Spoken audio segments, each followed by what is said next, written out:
सोलापूर महापालिकेच्या सार्वत्रिक निवडणुकीसंबंधी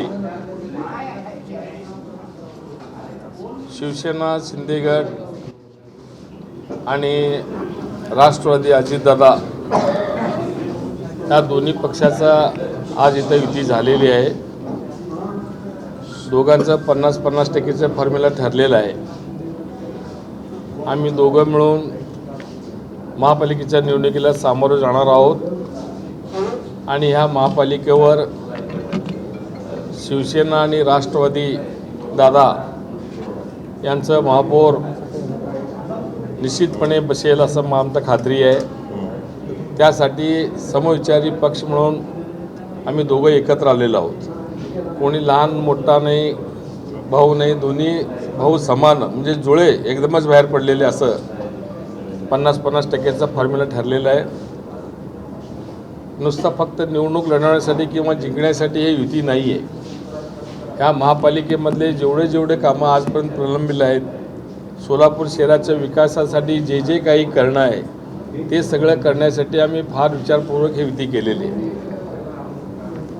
नगरविकास खाता आदरणीय आमचे मुख्य नेते नामदार उपमुख्यमंत्री शिंदेसाहेबांकडे आहे आणि राज्याची तिजोरी आदरणीय नामदार उपमुख्यमंत्री अजितदादाकडे आहे। म्हणजे दोन्ही खात्याचं जर मेळ घातलं तर सोलापूरच्या ह्या शहराच्या विकासासाठी भरमसाठ निधी आल्याशिवाय राहणार नाही आणि त्या निधीचा सदुपयोग करून जे कामं ह्या शहरातल्या नागरिकांचे अडलेले आहेत किंवा आवश्यक आहे पुढं करणं भविष्यकाळात जरुरी आहे, ते सर्व कामं निश्चितपणे भविष्यकाळामध्ये आम्ही पूर्ण करू। आणि या निवडणुकीमध्ये जे काही शब्द देतील, ज्या वार्डातले समस्या असतील ते सर्व समस्या ते सर्व कामं पूर्ण करण्याची जबाबदारी आज आम्ही पक्षाच्या वतीनं राष्ट्रवादी असू द्या शिवसेना असू द्या या दोघांच्या वतीने आज आम्ही घेत आहोत। टोटली म्हणजे 102 जागा दोन्ही मिळून लढवणार आहे। हां, 51 जागा त्यांच्याकडे, 51 जागा आमच्याकडे,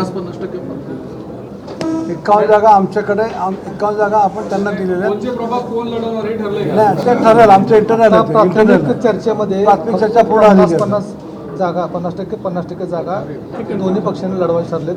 सन्मानाने दोघांनी निम्म्या जागा घेण्याचं मान्य केलेलं आहे। आता सोलापूरच्या विकासाच्या दृष्टिकोनातून आम्ही सर्वजण एकत्र बसून हा फॉर्म्युला काढलेला आहे। त्याच्या पुढची प्रक्रिया जे प्रभागाच्या संदर्भातले असेल, कुठले प्रभाग सोडायचे असेल ते नंतर आम्ही थोड्या वेळात बसून आम्ही ते फायनल आज जवळपास होऊन जाईल। जवळपास 8 दिवसापासून आपली भाजपसोबत बोलणी सुरू होती, मात्र एका रात्रीत असं काय घडलं समीकरणात बदल घेत पूर्ण एका रात्रीत राज्यामधून आदेश होता सुरू होतं, भाजपचे लोक पॉझिटिव्ह होते, पण एका रात्रीत काय बदललं सगळं? तुम्ही निर्माण केली परिस्थिती आहे। भाजपबरोबर बोलणी सुरू होती, बरोबर आहे, प्रस्ताव पण दिला होता, हेही बरोबर आहे, पण सन्मानजनक प्रस्ताव आलं नाही। एकदम आम्हाला फार कमी लेखण्यात आलं, एवढे जागा देतो तेवढ्या जागा देतो ह्याच्यावर करा म्हणले, पण आम्ही हे केलं नाही। किती जागा आम्ही पहिल्या सुरुवातीला 42 जागेचा प्रस्ताव दिला होता, मग त्यांनी म्हणले की फक्त आम्ही 8 जागा देऊ।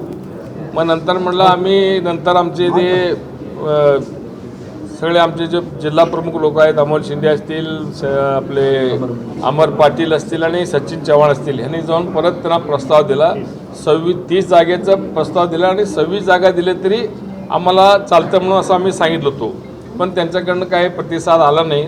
मग नंतर आमच्या मुख्य नेत्यांना आम्ही विचारलो, मुख्य नेत्यांच्या आदेशानुसार म्हणले आता आपण दादा गटाबरोबर जाऊ। मग आम्ही सर्व दादा गटाच्या नेत्याला इथं पवार असतील, खरटमल असतील, चंदनशिव साहेब असतील, बेरिया साहेब असतील यांची संपर्क साधला।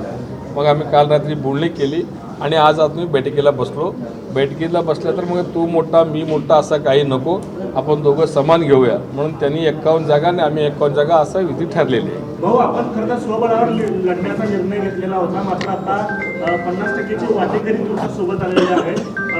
जे नाराज कार्यकर्ते असतील, हे सगळे असतील, त्यांना कशा पद्धतीनं पुढच्या काळात समजवण्याचा प्रयत्न केला जाणार? निश्चितच आता या जी युती संदर्भातली प्राथमिक चर्चा झालेली आहे त्या संदर्भात आमचे नेते संपर्क मंत्री दत्तामा भरणे साहेब असतील, आमचे सहसंपर्क मंत्री अण्णासाहेब बनसोडे असतील, या दोघांची चर्चा झाली आणि त्या चर्चेमध्ये असं ठरवण्यात आलं की हा जो प्रस्ताव त्यांच्याकडून आलेला आहे शिवसेनेकडून, त्यांनी त्यांच्या नेत्यांकडून जी चर्चा झालेली होती, तर तुम्ही त्यांच्याशी प्राथमिक चर्चा करून पुढील निर्णय घ्या असं आम्हाला त्यांनी सांगितलेलं होतं. आम्ही यांच्याशी चर्चा केली आणि त्याच्यामध्ये दोघांकडून 51 आणि 51 असं लढण्याचं ठरलेलं आहे. हे करताना आम्ही काय केलं की आमच्या दोघांची ताकद एकत्र येऊन एकनाथ शिंदेसाहेब असतील आणि अजितदादा असतील, जसं महाराष्ट्रात एकत्र काम करतात, त्या दृष्टिकोनातून सोलापूरच्या विकासासंदर्भात विचार करून त्यासाठी मोठा निधी आणि डेव्हलपमेंट करण्याकरता दोन्ही पक्ष एकत्र येऊन दोघांची ताकद एकत्र आली तर आमच्या निवडून येण्याचा रेशो जो आहे तो वाढणार आहे. त्याच्यामुळे आम्ही दोन्ही अशा पद्धतीचा निर्णय घेतला.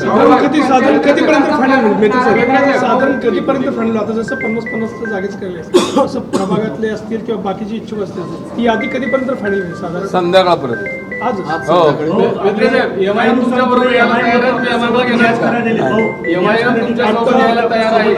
त्यांचं असं म्हणणं आहे, जी लोक महंत रामगिरी महाराजांना समर्थन देतात त्या शिवसेनेसोबत जर युती होत असेल तर आम्ही त्यांच्या राष्ट्रवादीकडनं निवडणूक लढवणार नाही, अशा पद्धतीने त्यांनी पत्रकार परिषद घेतली.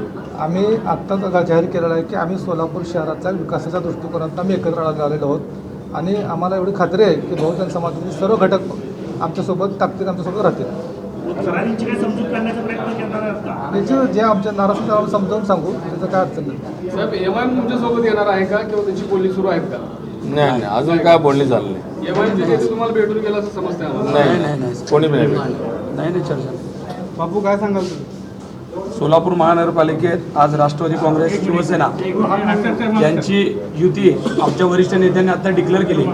समसमान जागा या फॉर्म्युल्याने आम्ही सोलापूर महानगरपालिकेच्या इलेक्शनला सामोरे जात आहे.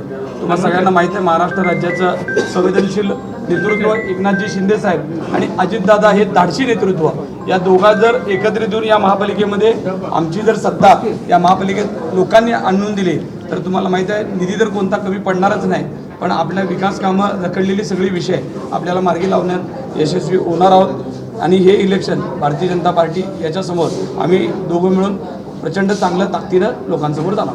भाऊसाहेब मनोहर सपाट यांनी आपल्या पक्षात येण्याची इच्छा व्यक्त केलेली आहे, त्यांना प्रवेश दिला जाणार आहे का? त्यांनी पक्षात येण्यासाठी जी इच्छा व्यक्त केली त्या संदर्भात आम्ही त्यांना स्पष्ट सांगितलं की वरिष्ठांशी चर्चा करून आम्ही तो निर्णय घेणार आहोत, नाहीतर आम्ही ते घेणार नाही.